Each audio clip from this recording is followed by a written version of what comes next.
what we've developed is a wearable but non-invasive device that can help get a fluid out of the body. This is interstitial fluid. It's the fluid that runs between all the cells of your body. There's about 21 liters of interstitial fluid, which compares to about 5 to 7 liters of blood. There's far more interstitial fluid in the body. And we've licensed, our intention is, we've got lots of IP around this technology, and our intention is to license it out to companies who already analyze some of the biochemical biomarker components of blood. Interstitial fluid will give all of the same biomarkers in roughly the same levels in direct comparison to whatever the blood level of this biochemical is. It will be in the interstitial fluid in the same level. So the background is we've got a technology that will take some of this interstitial fluid out and make it available either in the hospital setting, in the community setting, or even in wearable technology where a consumer can have a patch on, drawing interstitial fluid out, being analyzed, and then sent to your smartwatch or your smartphone to give you critical levels. The biomarkers that we know of is somewhere over 3,000. Some of them are in daily use, like cholesterol, blood glucose are already in use. But as we go deeper into this, we'll be able to find more and more biomarkers that will give an indication for critical diseases such as cancer, we think, renal disease. A lot of the stuff that you've seen in all of the stuff that they're studying for COVID could be measured from the interstitial fluid. So it has a wide range. We will not develop a wide range of measurements.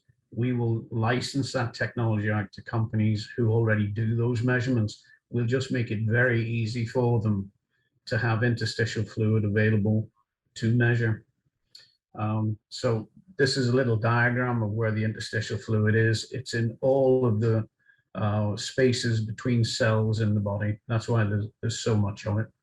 All of the signaling that goes on is also through this interstitium. All of the stuff that runs between the cells connects all of the body.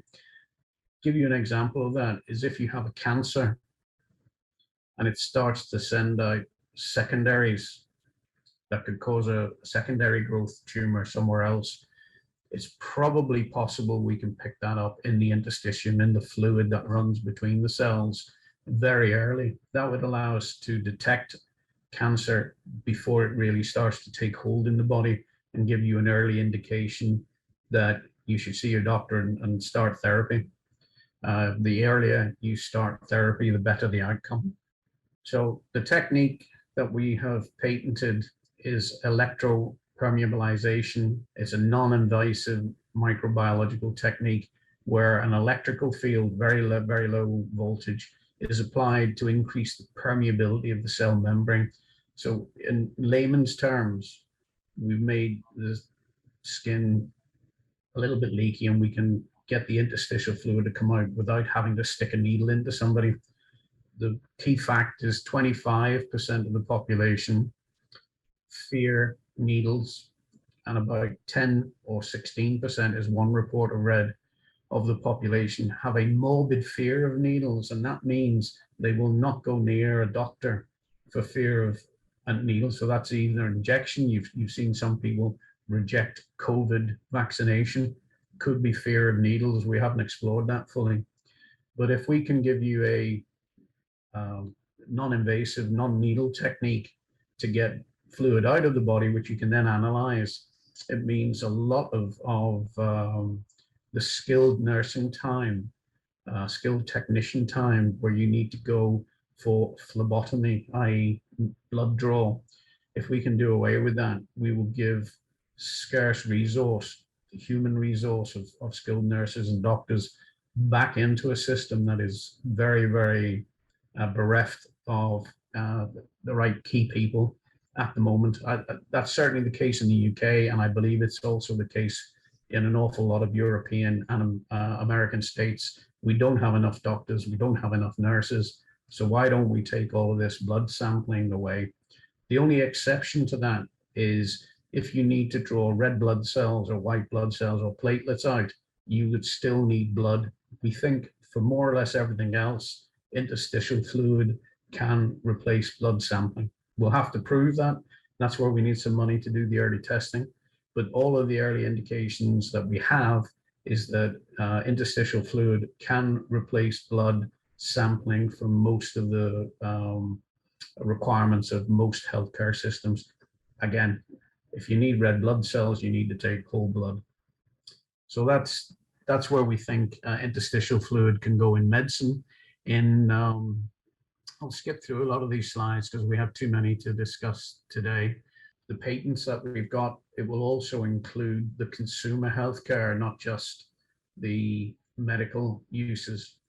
We think some of the big plays might be for the likes of Apple and Google and Microsoft, who are getting very involved in monitoring people's health through smartwatches, smartphones. We honestly think our technology could be a great benefit in that connection between the measuring device and the display device, which is the watch or the phone. We're working on more patents as we speak. So this is just a slide which repeats what I've said earlier. The patients do not have to go to a lab to have fluids drawn. The lab can track their values on a daily or even hourly basis. One of the things we've done is we put the device on a human and let it run for up to 3 weeks, proving that we can continually sample interstitial fluid without leaving any damage on the patient's skin.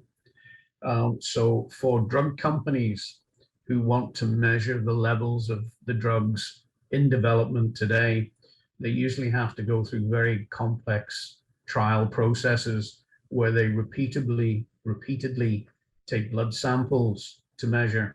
This thing, you could measure the availability of a new drug over a 3-week period without any invasive technology being used at all. So we should save time and money, especially for the pharmaceutical industry. So that's just talking about the smartwatch. So if you can have your smartwatch tell you, for example, you're just about to have a heart attack, your cardiac enzymes are just about to peak, you need to stop walking as fast, you need to seek medical attention, that's an indication of where smart technology in a consumer environment can give you alerts that are currently not available. That's just one of the things we've used as an example. But again, there are over 3,000 biomarkers in interstitial fluid that will become more and more of use. And if I can just jump from the specific to the big picture for a while, if you talk to government departments, there are at the strategy and stroke policy level usually an intent to improve the health of the nation in some way and also to lower costs.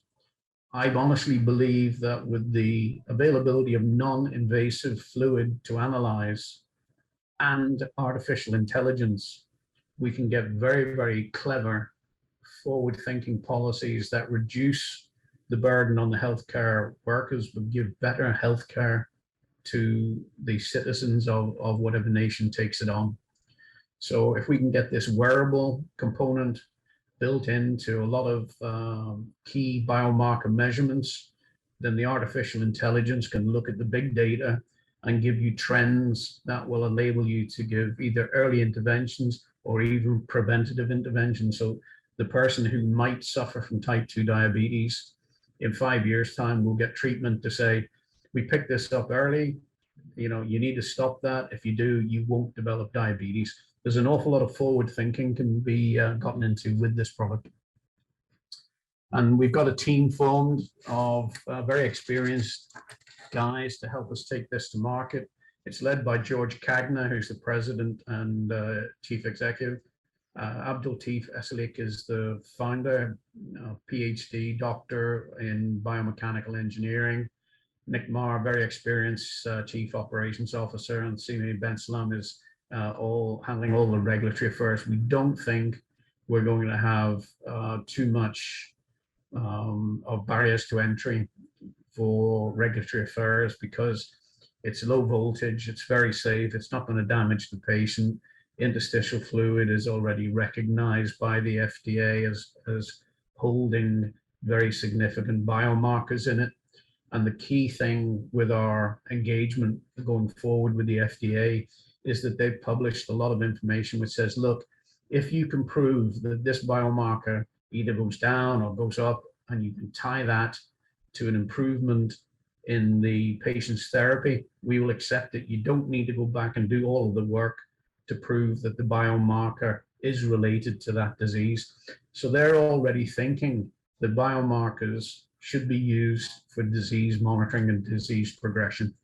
We think we can help, if we can make this as easy as pie to generate a sample of interstitial fluid that can be analyzed, and whatever marker that you're interested in is in the interstitial fluid, it will then influence the intention to treat that particular patient. Our model going to market is we're not going to develop all of these measurements. They already exist.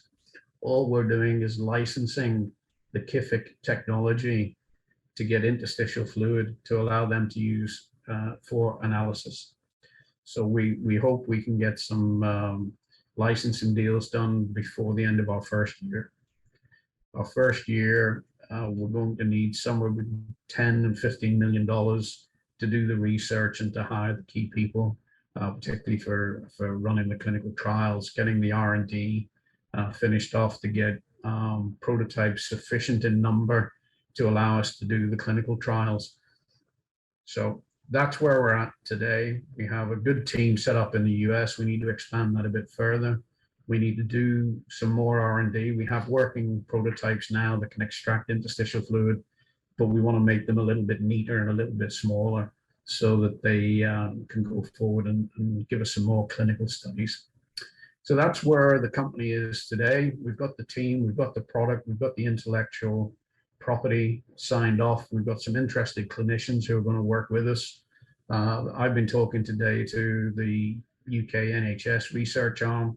They're very interested to engage with us as well. So I won't say we're pushing it an open door, but it's not far off it. There's a lot of interest. We just need to get more prototypes made to let people see how widespread this technology can become. I think you covered it very well. And again, I just want to really reiterate that the Kiffik technology will help to accelerate telemedicine, remote monitoring, and really provide medical grade diagnostics in a more efficient and accurate manner. The non-invasive mechanism of action allows even the most non-technical individual to be able to deploy and utilize our technology with little to no difficulty, and that's really the magic of what we do.